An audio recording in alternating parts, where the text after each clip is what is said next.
Al-lisan sammun qatil. Lidah ini merupakan racun pembunuh dalam kehidupan.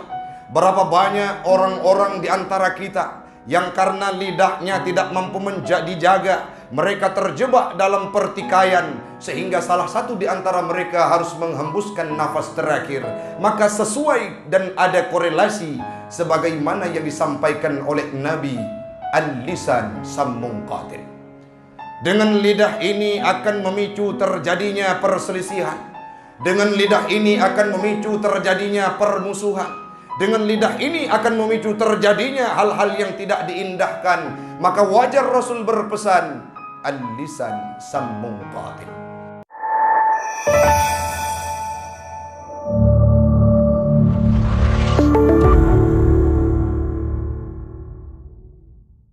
Alhamdulillahilladzi amarana bis-siyami li'ibadihi al-mu'minin. والصلاة والسلام على سيدنا محمد سيد المرسلين وعلى آله وصحبه أجمعين الطاهرين.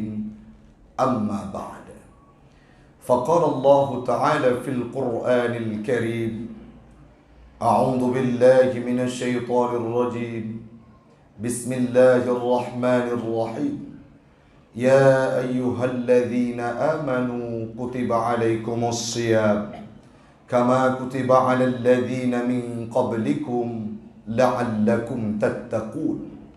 وقال تعالى في آية أخرى: واستعينوا بالصبر والصلاة وإنها لكبيرة إلا على الخاشعين.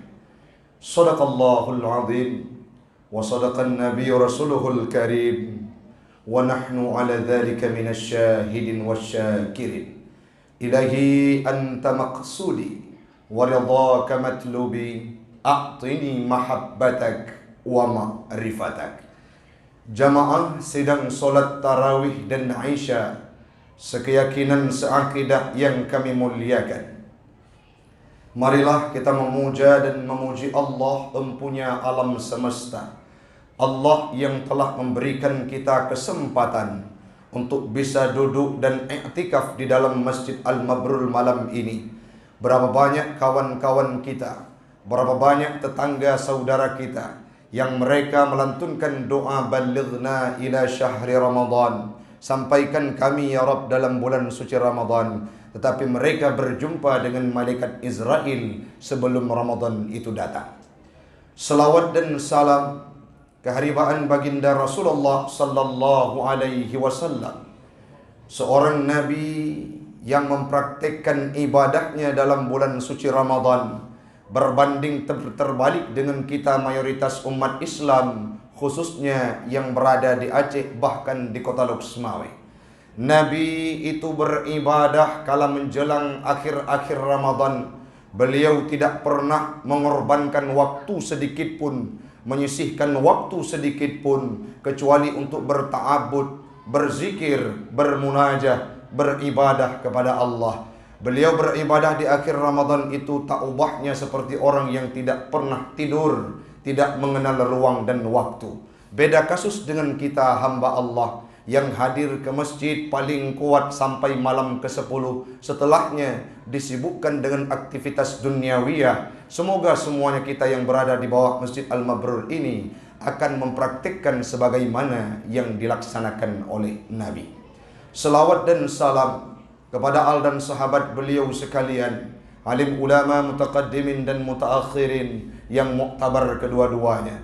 Yang kami hormati guru kita bersama, Abah selaku Imam Syekh Masjid Al-Mabrur, Ketua BKM, jamaah sidang solat tarawih dan Isya yang tidak mungkin disebutkan namanya satu persatu. Insya Allah semuanya kita akan diberikan peluang oleh Allah untuk berpadu dan bersatu, berkumpul di yaumil qiyamah dalam surganya Allah. Amin, amin ya rabbal alamin. Bapak ibu sekalian yang kami hormati, kita paham betul bahwa malam ini sudah jalan ke malam 9 Ramadan. Dalam kitab Daqaiqul Akhbar pernah disampaikan, kami baca sebuah hadis di mana Rasul pernah mengutarakan bahwa As-sanatu kulluha sammun qatil. 1 tahun itu kata Rasul adalah racun pembunuh dalam kehidupan. Di luar bulan Ramadan kita disibukkan dengan aktivitas duniawiyah. Di luar bulan Ramadan kita disebutkan dengan aktivitas-aktivitas bermaksiat kepada Allah. Di luar bulan Ramadan kita lupa dan selalu berada dalam lembah noda dosa setiap harinya. Maka wajar kalau disampaikan oleh Nabi, as-sanatu kulluha sammun qatil. Mana contohnya ya Rasulullah? Al-lisan sammun qatil. Lidah ini merupakan racun pembunuh dalam kehidupan. Berapa banyak orang-orang di antara kita yang karena lidahnya tidak mampu dijaga, mereka terjebak dalam pertikaian, sehingga salah satu di antara mereka harus menghembuskan nafas terakhir. Maka sesuai dan ada korelasi sebagaimana yang disampaikan oleh Nabi, al-lisan sammun qatil. Dengan lidah ini akan memicu terjadinya perselisihan. Dengan lidah ini akan memicu terjadinya permusuhan. Dengan lidah ini akan memicu terjadinya hal-hal yang tidak diindahkan. Maka wajar Rasul berpesan, al-lisan sammun qatil. Yang selanjutnya beliau memberikan perumpamaan yang lain. Al-malu sammun qatil. Harta yang kita miliki itu juga merupakan racun pembunuh dalam kehidupan. Bagaimana tidak? Nah, urang-urang yang kadang-kadang watelih meninggai urang si ke. Malamnya ke petun, singah bengah ke petun, tubuh dalam kubu urang si. Karena tidak pernah dititipkan ke tempat ilmu pengetahuan agama. Malam pertama almarhum dikebumikan, mereka berdiri dengan congkak dan sombongnya. Icok parang, itarik-tarik parangan, adau adun. Kenapa? Karena faktor pembagian harta yang tidak sama rata. Sehingga ada di antara keduanya adau adun putuh tandau silaturahmi. Berapa banyak orang-orang yang dimasukkan dalam neraka oleh Allah karena harta. Menggunakan harta orang bak miliknya, korupsi dan segala macam. Artinya wajar kalau Nabi berpesan, al-malu sammun qatil. Salah seorang sahabat bertanya, ya Rasulullah, setiap yang namanya racun pasti ada penawarnya. Apa penawar untuk lidah yang kita miliki ya Rasulullah? Rasul menjawab, "Wadzikrullah taryakuha." Zikir kepada Allah, membaca Al-Quran, berselawat, menghiasi lidah dengan kalimat-kalimat yang dianjurkan oleh Allah dan Nabi-Nya. Itulah merupakan penawar untuk lidah yang kononnya menjadi racun dalam kehidupan kita. Maka wate 20 sipluh terakhir, 20 sampai malam Aidil Fitri, mari kita ramaikan masjid ini. Mari kita gaungkan masjid ini untuk mengobati lidah kita yang mana sepak terjangnya tidak berada dalam koridor yang dianjurkan oleh Allah Ta'ala. Obati dalam bulan Ramadan ini dengan zikir kepada Allah. Yang selanjutnya, kalau harta ya Rasulullah, harta itu racun. Penawarnya adalah az-zakat fi sabilillah. Zakat di jalan Allah. Memberikan sedekah, berinfak, memberikan sumbangan kepada fakir miskin yang digalang oleh para panitia Masjid Al-Mabrur. Itu semua merupakan tazkiyatun lil mali, pembersihan untuk harta yang kita miliki. Maka baik create turun siklun. Lam harta tanya naha anayatin. Lam harta tanya naha fakir miskin. Lam harta tanya ada hak-hak para tetangga kita, berikan santunan kepada mereka. Karena Nabi berpesan, pengobat dan penawar untuk harta yang kita miliki adalah zakatnya. Yang selanjutnya, watenyan baru katanya, lantas apa penawar untuk bulan 1 tahun kita hidup di dalamnya ya Rasulullah? Kami rasa tidak ada orang yang mampu menjaga dirinya selain engkau wahai Rasulullah yang maksum, tidak pernah bermaksiat kepada Allah. Sidon tanya pasti bro urus silun. Saya sendiri tidak mampu menjamin kapan saya tidak pernah melakukan kemaksiatan dan kesalahan. Kadangkala secara tidak tersengaja kita sakiti orang lain. Tapi buat dosa sidon yang kau likut. Tapi buat kejahatan 1 tahun yang lalu kita terjebak kerja di instansi pemerintahan. Kita selewengkan anggaran. Kita kerja di tempat aparatur kampung. Kita berikan hal-hal yang tidak sesuai dengan SOP. Maka setahun itu kata Rasul, sammung qatil, racun pembunuh dalam kehidupan. Lantas apa penawar untuk 1 tahun kita hidup di dalamnya? Gejawab li Nabi, syahrul Ramadan tariyakuha. Ramadan ini merupakan penawar untuk 11 bulan kita alpa di dalamnya. Ramadan ini merupakan solusi dan menjadi solutif bagi orang-orang yang jarang sujud di Masjid Al-Mabrur. Ramadan ini menjadi sebuah momen untuk orang yang tidak pernah bersentuhan dengan Al-Quran. Ramadan ini menjadi bulan untuk kita dirikan solat setiap malamnya.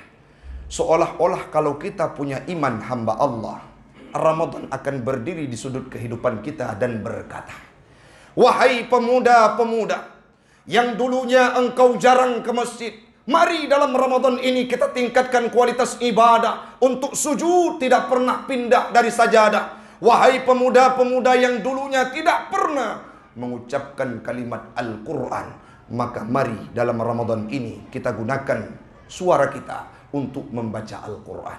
Maka Rasul nekun Ramadan merupakan penawar untuk 11 bulan kita hidup di dalamnya. Hana mungkin tidak urang-urang si'lun mampu jamin draw hana dausah. Sekali bernabi saja yang maksum dalam tafsir tentang taubat yang kami baca surah Luqman ayat 6. Bagaimana dijelaskan dalam tafsir Hasyiah Sawi, Nabi taubat dalam sehari semalam fa'aksara min sab'ina marrah. Beliau mengucapkan istighfar kepada Allah lebih banyak daripada 70 kali. Dan taubat Nabi fatubu ilaihi, taubat kepada Allah sebanyak mi'ata marrah, 100 kali. Manda tanyang tu urang silung. Tolong. Sodrone, saugadanya Bandung. Nabi tidak pernah mengerjakan dosa kecil, bahkan dosa besar. Beliau dijaga oleh Allah Ta'ala maksum, tidak pernah terjebak dalam kemaksiatan. Tapi kita ubat ba Allah firtuh go ti malam. Itanyo hana gejuk kitab. Itanyo hana tente lom tambang surga. Oh tacik dalam buku catatan kehidupan dia le dosa ngan but god. Maka malamnya Ramadan kagejuk oleh Allah Ta'ala golom sadar batin tu urang siklun tawo tatanya kiban ke tubuhnya. Ramadan ini sangat banyak pelajaran yang diberikan. Mengajarkan status sosial urang-urang yang duk jamun. Di luar bulan Ramadan cukup le anak yatim yang hana 4 laki ibu. Urang gasin di sudut-sudut kota Luk Semawe yang mereka kadang-kadang makan 1 hari sekali cuman. Dalam bulan Ramadan diajarkan kita, wahai tubuh yang congkak dan sombong, rasakan kepahitan dan kepedihan yang pernah dirasakan oleh orang-orang yang fakir miskin. Maka sadarlah kita malam ini kami mengajak. Nyo nasihat seperti bujut ke pribadi drawat. Merenungi bagaimana konsep yang akan kita bangun untuk kita antarkan Ramadan. Sekaligus menjadi renungan bagi kita semua. Yang selanjutnya, yang terakhir, saboh pesan Nabi yang menjadi semangat bagi kita semua. Rasul berkata dalam hadis yang diriwayatkan oleh para perawi hadis, man shoma ramadhana imanan wahtisaba ghufira lahu ma taqaddama min dhanbi. Orang yang puasa dalam bulan Ramadan dengan iman, pemakna iman disyarah oleh Imam Al-Mawardi dalam kitab Al-Hawi Al-Kabir. Makna iman tasdiqan, meyakini, yakin bifardiyati saumihi, yakin dengan wajib puasa yang dibebankan kepada gedanya. Yang selanjutnya wahtisaban, bermuhasabah, tak hitung pahala yang keju oleh Allah Ta'ala terhadap kebaikan yang gedanya pubut dalam bulan suci Ramadan. Yang selanjutnya muhasabah itu juga tak hitung dosa yang pernah gedanya pubut. Jamun cukup palih danyo, jamun cukup buruk danyo, jamun hana pernah taturi dengan kiblat, jamun hana pernah tak baca Quran. Wateja urang rumah hikalan Quran mudhoi keroi hana thoman. Maka dalam bulan ni mari kita bermuhasabah, tacok kenang-kenangan dosanya, tarenungi tip malam. Jamun dulu kita tidak pernah tahajud dan tidak pernah menangis di sepertiga malam. Sekarang dalam Ramadan perbanyaklah tahajudmu, renungi dosa supaya meningkatnya kualitas ibadah kita hamba Allah.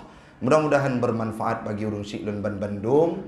InsyaAllah tamalake ba Allah negeri Ban Bandung akan merempuk titel takwa usai Ramadan. Semoga kita semua akan mampu mengantarkan Ramadan menjadi bulan yang penuh makna, Jangan sampai Ramadan ini kita sia-siakan di akhir umur-umur yang kita tidak tahu kapan berjumpa dengan Israel. Semoga urung siklun bandum-bandum kita nyaw bupunoh masjid malepluh malam lagi nyaw untuk tak ibadah kepada Allah dalam bulan yang suci nya. Amin amin ya rabbal alamin.